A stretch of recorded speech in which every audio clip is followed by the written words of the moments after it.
तो welcome back सभी को। तो हम दोबारा से आगे लेके आए हैं। जैसे मैंने आपको पहले ही कह दिया था कि मैंने वर्ब को बारे में आपको बता दिया, थोड़ा सा रिवाइज कर लेते हैं।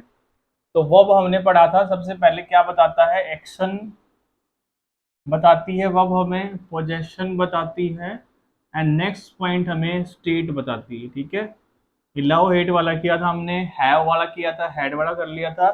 और एक्शन में मैंने कह दिया था कि कोई भी काम, जैसे I have done, I did it.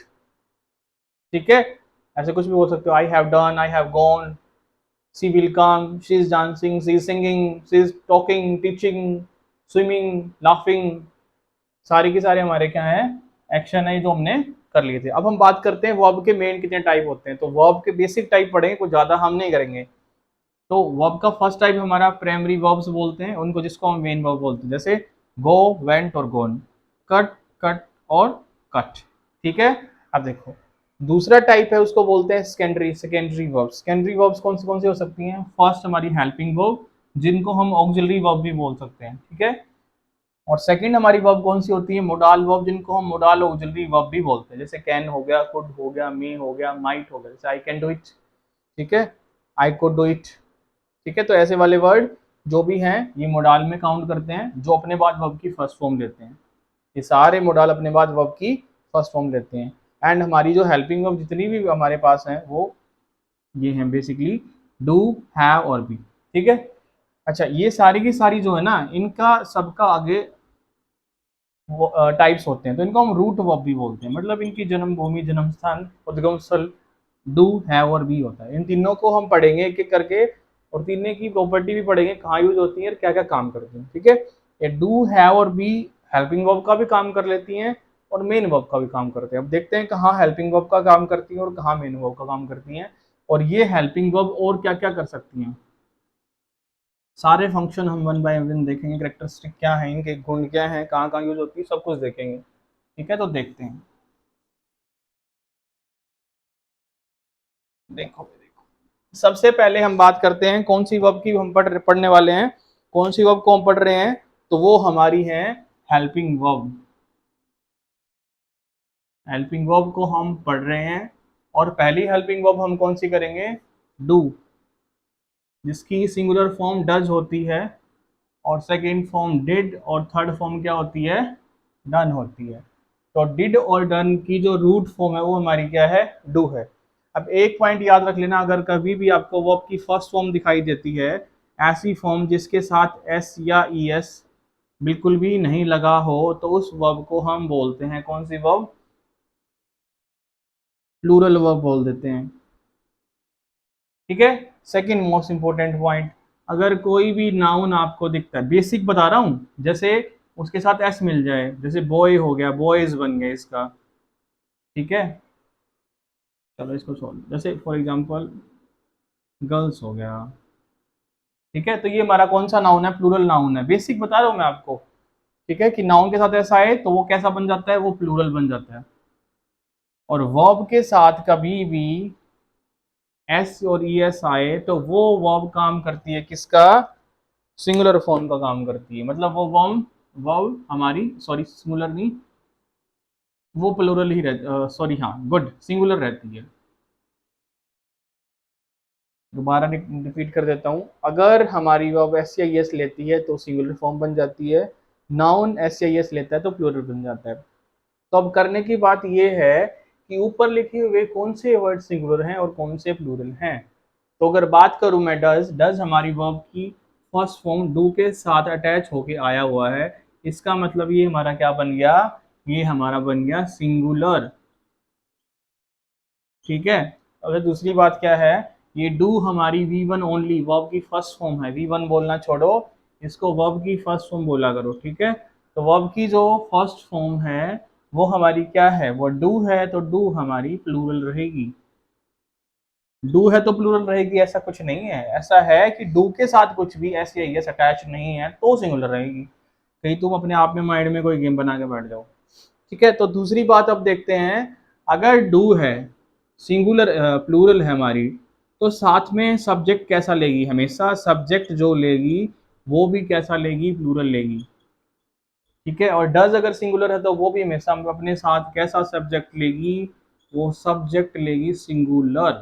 समझने की बात है, याद रखने की बात है।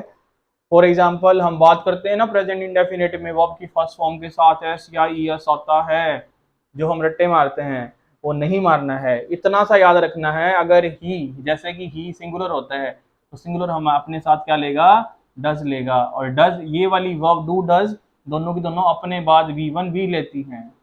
यहाँ पे ये हेल्पिंग वर्ब है और ये मेन वर्ब है, तो याद रख लेना सब्जेक्ट के बाद अगर हेल्पिंग वर्ब डज दिखती है इसका मतलब सब्जेक्ट कैसा है आपका, सिंगुलर है ना कि प्लूरल है, इसीलिए तो डज यूज हुआ है यहाँ पे, अदरवाइज तो डू लगाते। अगर डू लगे तो यहीं पे गलती होगी, तो डज बनाना पड़ेगा क्योंकि डू हमारा प्लूरल है और ही हमारा सिंगुलर है, मैच ही नहीं हो रहा, तो ग्रामर हमारी खराब, सेंटेंस हमारा खराब, नॉलेज हमारी खत्म। तो नॉलेज में ध्यान रखना है, तो सब्जेक्ट जैसा वैसी वर्ब आएगी। ठीक है बहन भाई, ये साथ में चलते हैं। अच्छा, अब हम कहाँ पे थे, हमने सिंगुलर प्लूरल का थोड़ा सा चक्कर पढ़ लिया कि सिंगुलर क्या होता है, प्लूरल क्या होता है, वर्ब कैसी है वो हमने पढ़ लिया। तो अब हम वापस हमारे गेम पे टॉपिक पे आते हैं। ठीक है भाई, देखते हैं बच्चों क्या हमने करना है। देखो, आई डू इट, ये मैंने सेंटेंस बोल दिया आपको, ये सेंटेंस बोल दिया। अब इस सेंटेंस के अंदर डू का मतलब करना, क्रिया, एक्शन है, तो यहाँ पे ये मेन वर्ब की फॉर्म में आया हुआ है। बट हमने तो बात की थी हेल्पिंग वर्ब की फॉर्म में, कहाँ कब आता है, तो देखते हैं हेल्पिंग वर्ब में कैसे आता है। I do not go to school, ये मैंने सेंटेंस लिखा, सेंटेंस क्या लिख दिया, I do not go to school. तो इस सेंटेंस में डू हमारी हेल्पिंग वर्ब के फॉर्म में यूज हुआ है, क्योंकि इसके बाद गो हमारी क्या रहेगी, मेन वर्ब है, जो कि वर्ब की फर्स्ट फॉर्म है।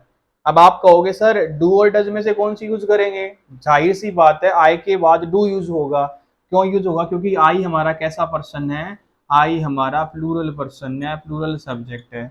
और आई अगर प्लूरल है तो साथ में डू लेगा या डज लेगा, प्लूरल ही लेगा जो कि डू है, तो घबराने डरने की जरूरत बिल्कुल भी नहीं है।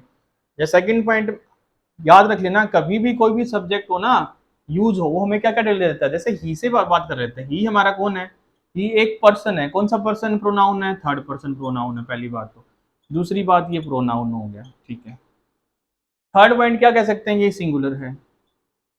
अगर ये सिंगुलर है तो किस टाइप की वर्ब लेगा, डू लेगा या डज लेगा, भाई डज लेगा। ठीक है, ऐसे ही सारे क्लासीफाई कर सकते हो कौन से प्रोनाउन है, देखते हैं। जैसे आई हो गया, वी हो गया, यू हो गया और दे हो गया, याद रख लेना इनको। अच्छा, ही हो गया, शी लिख लेते हैं पहले, ही, शी और इट, और कोई नेम। अब ये वाले सब्जेक्ट जो होते हैं हमारे सारे के सारे सिंगुलर सब्जेक्ट होते हैं। अगर ये सब्जेक्ट सारे के सारे सिंगुलर हैं तो वर्ब कौन सी लेंगे, सिंगुलर वर्ब लेंगे, और सिंगुलर वर्ब कौन सी है, वो डज है। डज है, डज का मतलब सिंगुलर, क्योंकि डू के साथ फर्स्ट फॉर्म के साथ एस और ई एस में से क्या अटैच, हमारा ई एस अटैच है, कोई दिक्कत।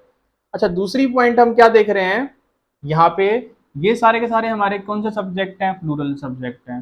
प्लूरल सब्जेक्ट है तो वर्ब कैसी लेंगे, वर्ब भी हमारी क्या लेंगे, प्लूरल लेंगे। और वर्ब डू और डज में से प्लूरल कौन सी है, डू है। तो समझ आया, डू कहाँ पे यूज होगा, डज कहाँ पे यूज होगा, ये क्लियर हुआ।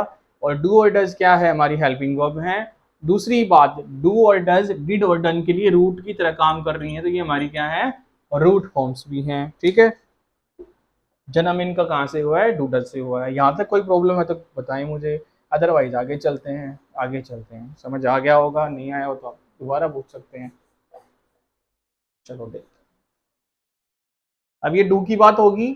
अच्छा, पास्ट में कैसे यूज करते हैं, जैसे मैं बोलूं, सेंटेंस ले लेते हैं, आई गो टू स्कूल। पहली बात तो ये पॉजिटिव सेंटेंस है, इसको नेगेटिव ट्रांसफर करने के लिए क्या करना पड़ेगा, हमने ये वाली हेल्पिंग वर्ब अप्लाई करनी पड़ती है। और ये कैसे होंगी, आई डू, उसके बाद नोट लगेगा और वर्ब की फर्स्ट फॉर्म लगेगी, टू लगेगा और देन स्कूल लिख दिया हमने। तुम ये मत कहना कि स्ट्रक्चर कैसे बनाई, अब फिलहाल का काम क्या है, डू का यूज कैसे हुआ वो सिखा रहा हूँ। सेंटेंस बाद की बात है, तब टेंस करेंगे तब सिखा दूंगा आपको बेसिक बेसिक स्ट्रक्चर सारी की सारी। ठीक है, I do not go to school, ये हमारा क्या है, एक सेंटेंस बन गया। वैसे मैं बता देता हूँ हल्का फुल्का, जब सब्जेक्ट हो और उसके बाद हमारी क्या आती है, हेल्पिंग वर्ब हो, और वो डू या डज में से हो, तो बाद में नोट लगता है और वी वन लगती है, देन हमारा ऑब्जेक्ट आता है। ठीक है, तो ये हमारा नेगेटिव सेंटेंस बनाने के लिए हमने डू का यूज किया है। अगर यहाँ पे ही होता तो ही की जगह ही सिंगुलर है तो डज हमने सिंगुलर यूज करना पड़ेगा जो कि डज है। He does not go to school, यहाँ पे भी ही करेंगे। अब यहाँ पे गो है तो यहाँ पे भी गोज रहेगा, क्यों? क्योंकि गो हमारी V1 है जो कि प्लूरल है और ही हमारा क्या है, सिंगुलर है, तो क्या लेगा, गोज लेगा अपने साथ। तो डू आपको पूरा क्लियर रहेगा, ठीक है, आपसे उम्मीद है। अब ऐसे ही डिड फॉर्म है, ऐसे ही डन फॉर्म है। डिड कैसे यूज होगा, जैसे आई वेंट टू स्कूल, इसको नेगेटिव बनाना तो कैसे बनाओगे, आई, ठीक है, उसके बाद डिड जाएगा ऊपर के रूल के according not and then go to school, ठीक है। वेंट की फर्स्ट फॉर्म कौन सी होती है, गो, एंड टू के बाद क्या लगेगा हमारा, स्कूल लगेगा। तो उम्मीद है आपको ये डू वाला कॉन्सेप्ट भी आपको क्लियर हुआ होगा, डिड वाला भी क्लियर हुआ होगा। अच्छा, डन को और देख लेते हैं, अपने प्यारे डन को कैसे करेंगे हम, इसके बारे में क्या कहानी पढ़ेंगे। तो डन के बारे में करते हैं। ये वर्ब की थर्ड फॉर्म होती है, एज यू नो, ये फर्स्ट फॉर्म, ये सेकंड, भूल गया था सॉरी, ये V1, ये V2 और V3। अब डन कैसे काम करता है, जैसे मैंने बोला आई हैव, आई तो रहेगा, I have done my class work, मैंने मेरा क्लास वर्क खत्म कर लिया, हैव डन कर लिया।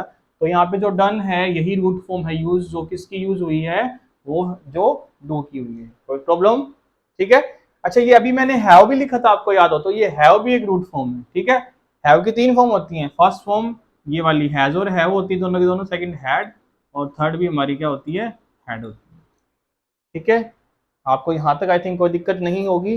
डू डज डिड और डन आपको क्लियरली समझ आया होगा, ठीक है। ये वाली स्ट्रक्चर में ऐसे यूज होता है। इस वाले टेंस को परफेक्ट टेंस बोलते हैं। जब भी परफेक्ट टेंस आएगा, चाहे प्रेजेंट का हो, पास्ट का हो, वो अपने बाद क्या लेगा, थर्ड फॉर्म लेगा, डन जो भी एग्जाम्पल के लिए है, ठीक है। किसी भी टेंस में मिले आपको, थर्ड फॉर्म की तरह यूज कर लेते हैं इसको। एनी प्रॉब्लम, उम्मीद है नहीं होगी। अब आगे देखते हैं, अब नेक्स्ट बी की फॉर्म हम चेक करेंगे 1 मिनट के बाद।